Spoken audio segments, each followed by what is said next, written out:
Welcome back, ladies and gentlemen, and still watching Breakfast Show live on Nile TV International.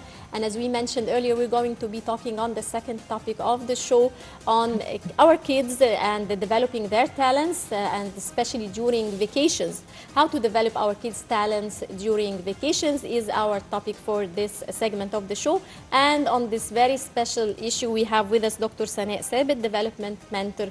Thank you for joining us. Thank you very much. Good morning, Dr. Sabit. Let's talk about the mid-year vacations. Of course, now we are amidst mid-year vacation. Kids are enjoying their time, especially in Egypt. Weather is not that cold. It's mild and beautiful and sunny, but still we find kids staying at home. They're not making the best use of their time, in spite of the many facilities that are offered and provided in clubs and in places, entertainment and everything. What happened to new generations? Why is their daily routine suddenly being flapped upside down? It's a good question, and it will take much longer than we have for me to explain it. However, in short, what happened was that the world has changed. And people have become busier, parents have become busier. For some reason, the generation, not just the current generation, but the generation before us, before this generation, I should say, decided that they were not going to force their kids to do anything. So what happened was the kids started to behave as they wanted. And nobody bothered to show them what life really is about. I have to differentiate between two things at this stage, and I always do this because it's very important. There's a difference between education and learning. Education is something that is given to you by someone according to a curriculum. And it's something that we do in school, and that's another topic completely, I think. But it does not give you, unfortunately these days, the rounded cultural person that we need, that the world needs today. So learning is something that a person does lifelong. And the only way you can learn is to be exposed to things. And the only way you can be exposed to things is by parents taking part in exposing you. As you said, there are so many things here in Egypt that people can do that are very, very educational, as well as culturally desirable.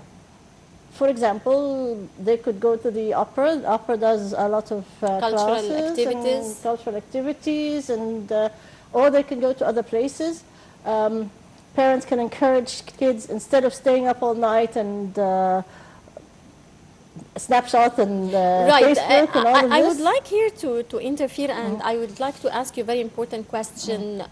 Now most kids are on the internet, the social media, the Twitter, Snapchat, and all these kind of social media most of the time, and this is a main obstacle facing the parents. How can they divert the attention of the kids away of the social media so that they can go to other activities, like you've just said, the opera? They are not anymore interested in these cultural activities. Unfortunately, most parents tend to think that the sports is paramount to any child's ability. It keeps them out of trouble, and it allows them to build their friendships, and hopefully maybe the child is a star and becomes someone who's famous. But this is not it. The idea is to start from a very young age, to take the children not just to the club to play sports, but to arrange to take them to places like the opera, or places where they do have art courses. There are, of course, a range of places. There are drama schools, there are places that teach painting.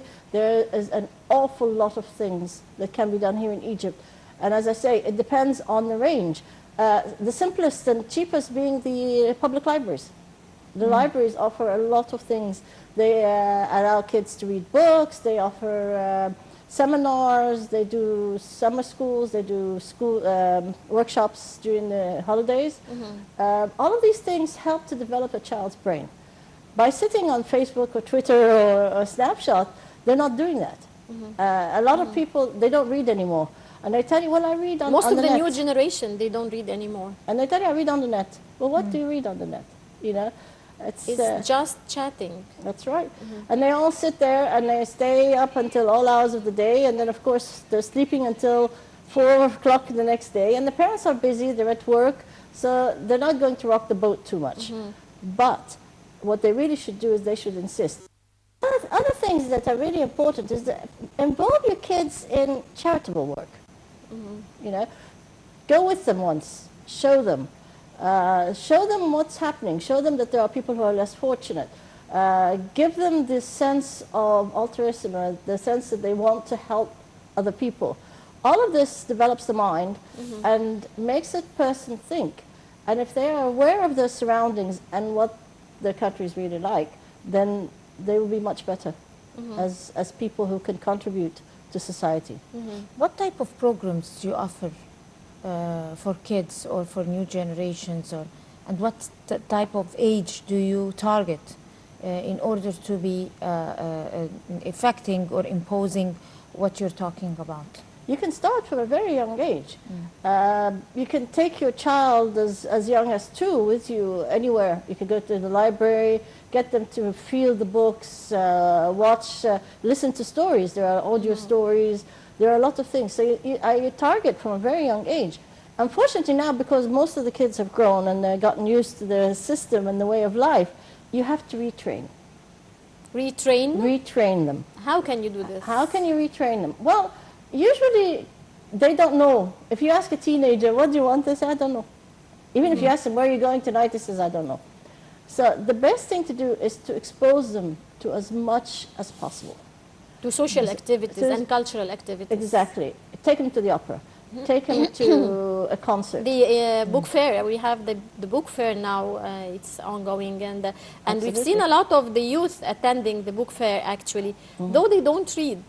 Yes. They don't read, but they're going to, they're visiting the Everybody tells you, book fair. it's the in thing to be, where are you going? I'm going to the book fair.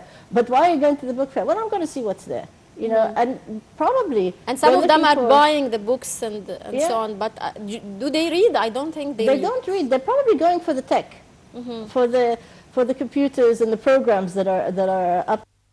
However, that's okay, if you can start them to go into these places, start them to do voluntary work, start them by encouraging them, maybe trying out certain hobbies like music.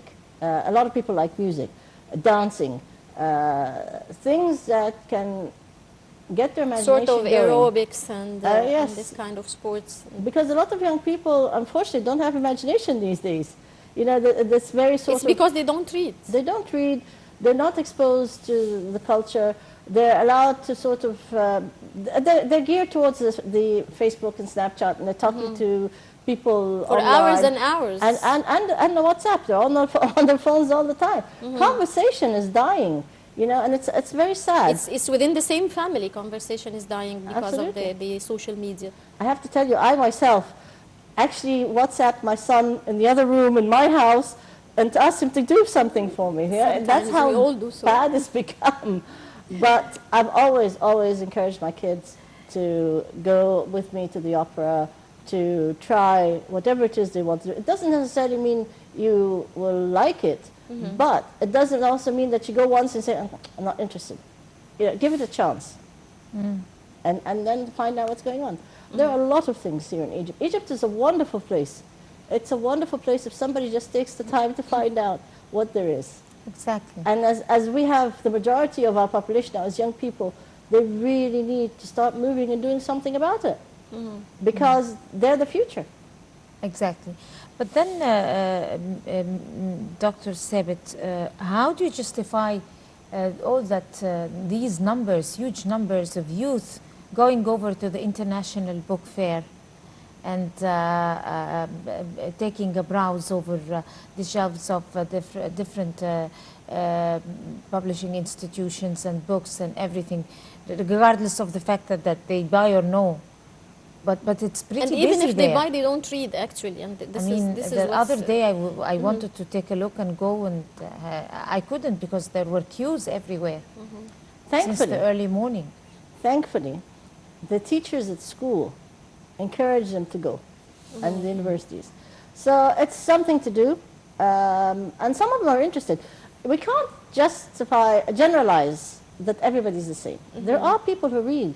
There are young people who are actually extremely good, and they want to find out, and they want to take part in life. And if you just look around, you find that there are a lot of people who are keen. We always hear about the ones that don't do, but we never concentrate on the ones that do.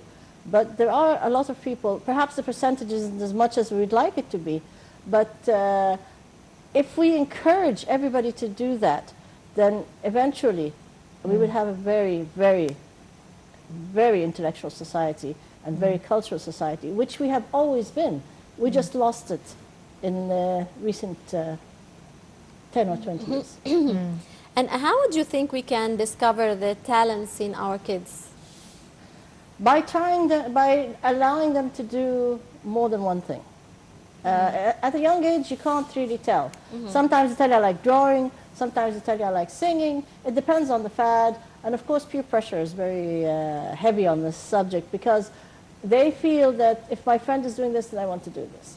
But I think by taking them to places and trying art, trying music, there are places who say that they will do testing. But I believe that it could work. I can't judge it. But I feel that if a person is going to find their talent, they're going to find their talent through doing and exposing through experience, through the Absolutely. experience itself. Absolutely. Right. Music lessons, singing lessons, drama, art, all of these things. Are you a talent speaker? Are you a talent negotiator? Are you all of these things need to be developed. And how, if you find out that your kid has a certain talent, how can you develop this talent? And you must encourage them to go forward and keep researching places. For example, if you like music, there are places where you can do certification in music. If you like art, there are places even in the College of Art that does help you improve your studies and help you improve yourself. You help providing the material, the place for them, and the opportunity to do something. You know, it's very important that you tell them or provide for them a place for them to do and carry out their hobbies. Dr. Sana Sabit, human development expert, would like to thank you very much for your input and coming over to the breakfast show. Thank you very much. You have a very good day. Thank you. Thank you, Dr. Sabit, and have a good day. And with this, dear viewers, we come to the end of this edition of the Breakfast Show. Many thanks for watching. You were in the company of Niveen Ramzi and Dina Hussein. Thank you very much, and stay tuned for more coming up here on Nile TV International.